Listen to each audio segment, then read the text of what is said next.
Okay, I need to make an art tutorial or something, so yeah. So, color theory is really confusing. Oh, how do I explain this to you guys? I don't know. So like, I always recommend watching tutorials, but I am the tutorial. What do I do? Okay, so like colors are colors. Basically, you want to start off looking at the color wheel. Complementary colors, those would be complementary color of red is green. Green is magenta for some reason. Blue is orange. Purple is yellow. I can't think of any other colors, but brown is a muted blue. Black is white. You know, the basics. The complementary colors are the opposite colors on the color wheel. They're opposites of each other. Even though I think red should be the opposite color of cyan, but it's whatever. You know, my opinion doesn't matter. But yeah, when you're looking at that, you want to like feel the vibes of what colors are going best together. You have your warm tone colors, which would be like red, orange, yellow. Then your cool tone colors would be green, blue, and purple. Of course, you can like mess with them to make them more warm toned or cool toned, but you know, fun stuff. Ooh, I'm so cool at drawing. Yeah. When you're like picking colors, I suggest just sticking with one of the colors, but you can always have like an accent color of the complementary color, and you don't want to mash too many colors in there unless you're like Decora and like rainbows and fun and jolly. I support you if you were jolly and have whimsy in your life. It's just, this is like the basic fundamentals people recommend, because like with this awesome character that I made, by the way, it's gone now. It's back. So like I stuck with the main color palette, and then like the accent color would be basically the hair, I would say, because everything else goes together besides the hair, but it doesn't mean it sticks out. It's like, if you're wearing clothes, I hope you do, if you're wearing like an outfit, of course your hair's not gonna always match all the colors. You're not gonna change your hair color for every single outfit. Yeah, speaking of outfits, like watching like outfit videos, like fashion videos and makeup videos, I would suggest doing, because it really helps. Like, I know it's not like the same thing, but like when you're watching makeup videos, they tell you how they're shading their skin, and they're telling you all about undertones, and undertones is really important in art too, because your face has all these different like layers of flesh, you know, like around your eyes. I can't remember this, but like around your eyes it could be like more purplish, you know, tiredness, you're sleepy. Around your nose, I don't know. You have colors in your face though, because of veins and stuff. You have colors everywhere. Like, look at your hands. Look at yourself in the mirror. Say, I'm so beautiful, and then draw yourself. Like, that's what you should do. I've always found, like, when I'm figuring, like, skin tones for myself, like, if I'm drawing a character with my skin tone, I'll just look at myself, you know, see how different things look, like, stretch marks, you know, beautiful, all that. How my veins look. Of course, some people will have, like, differently tinted veins or whatever. I don't know. I'm not a doctor on that. But, yeah. I'm really cool.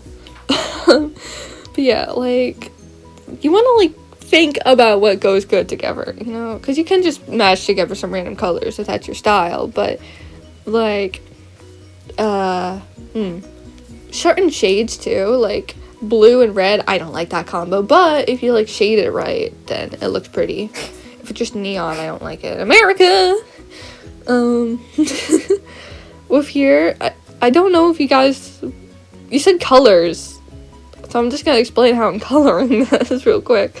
So like, I'm starting off with a dark blue base, because the main light source is a warm color. It is a yellow color, so the shadow would be casted a blue color.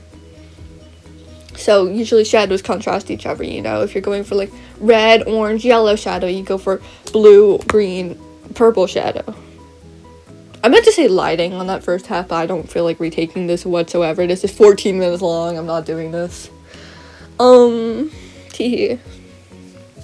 yeah.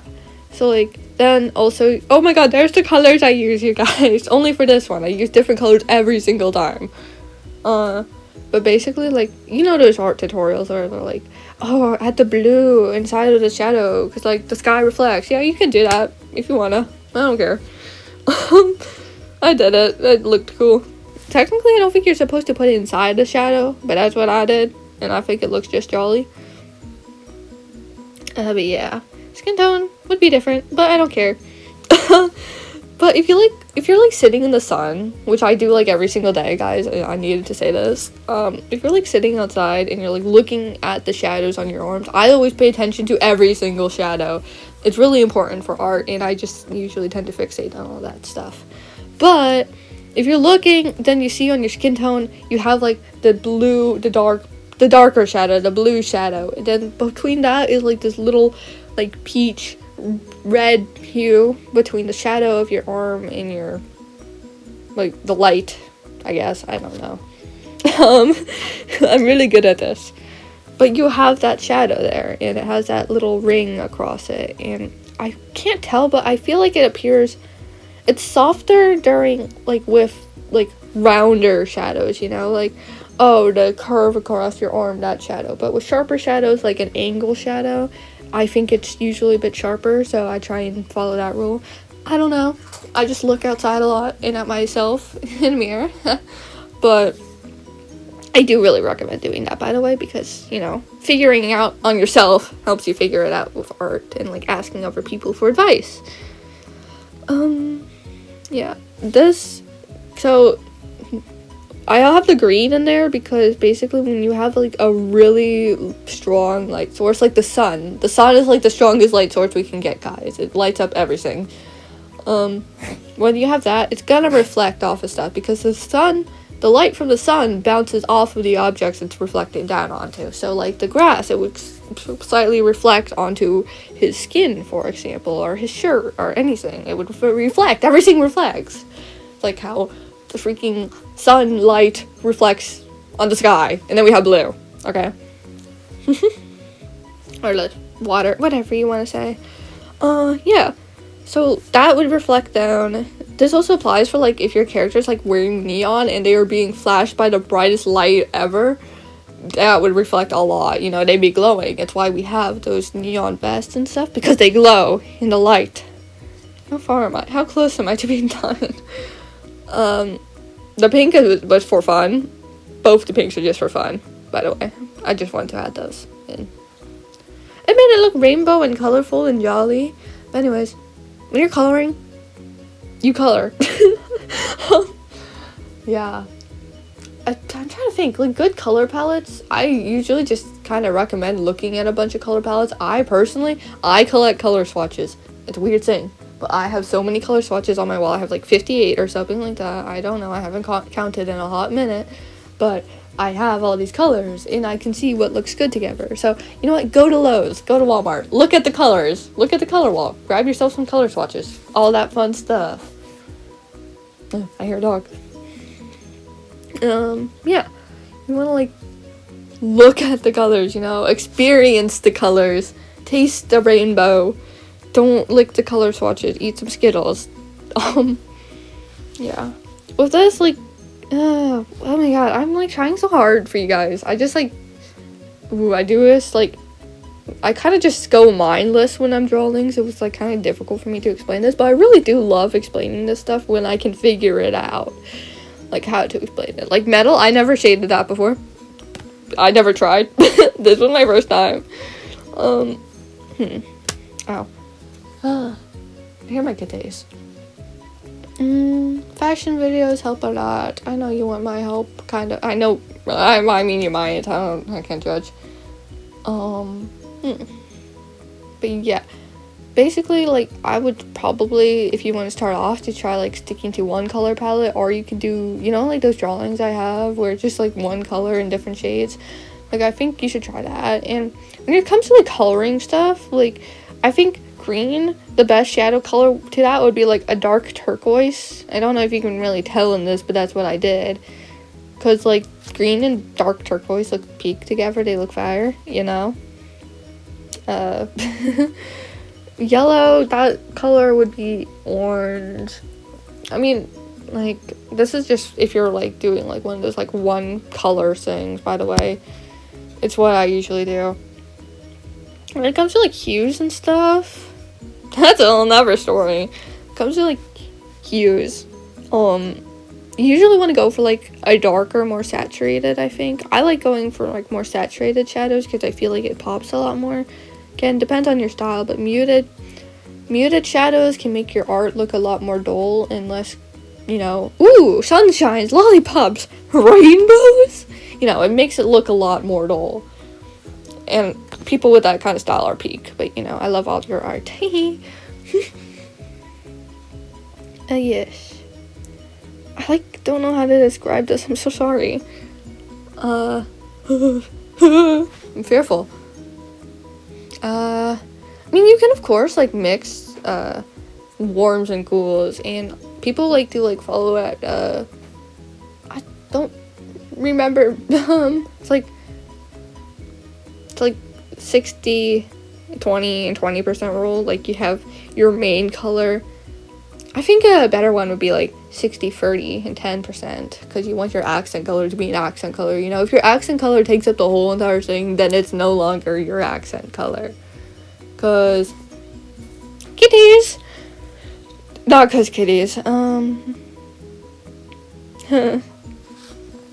because if when I keep saying cuz when you're freaking colors I just like the 60, like 30, 10% rule, because, you know, in this, you know, the hair is like the accent color, then you have the main color being brown / gray, and then the secondary accent color is green, and I think that looks nice.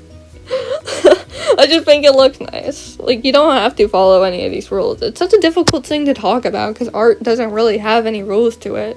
I know, like, people want to learn the basic fundamentals. I just learn it through trial and error, and if I really need help, I look up tutorials. And, like, I know I'm supposed to be, like, the kind of tutorial right now, but I don't know how to describe it because I just find art to be a free, fun process, you know? I don't think too much about it. Even with the art I really want to put effort into, I just do it. I know. I take my breaks. I take my time. That's, like, a big thing about art. You need to take your time. If you keep rushing it and being like, I need to be perfect, then your art's not going to be perfect. You just need it to be fun. And if you're not having fun with it, what's the point? Because art is just creativity. It's a human process. It's something that can heal the soul. You're not doing it because, oh, I have to do it. Well, I mean, some people have to do it because it's their job, but, you know, you start off because you wanna. You don't have to, you just want to. I think when you're, like, putting all this pressure on yourself to make your art look perfect, I know it can suck when your art doesn't look how you want it to, but it is still your art. You still made it. That is still your creative process. I am so proud of everybody who has been taking the time to draw. You know, I have been doing this for basically all my life. I've gone through times where I'm like, oh, I don't want to do this no more. And that's because I was forcing myself to try and be better. I was forcing myself to draw in an art style that wasn't mine. I just switch between art styles now. I don't stick to one singular thing, because sticking to one singular thing wasn't fit for me. You have to do what's fit for you. And, you know, it takes a long time to figure that out, but you should never degrade your art or say that it isn't good enough, because your art is always going to be good enough. It's going to be the best thing that you can make at that time. You can be better in the future, but in the moment, that is going to be your best thing. You have all those years or months or weeks or just hours of progress, and those are so important to you. You can't realize it immediately, but learning how to do all of this stuff is just really important. You know, hi Bennett. Like, people don't realize how important art is. Oh, the speed page's done. I'm sorry. Goodbye forever.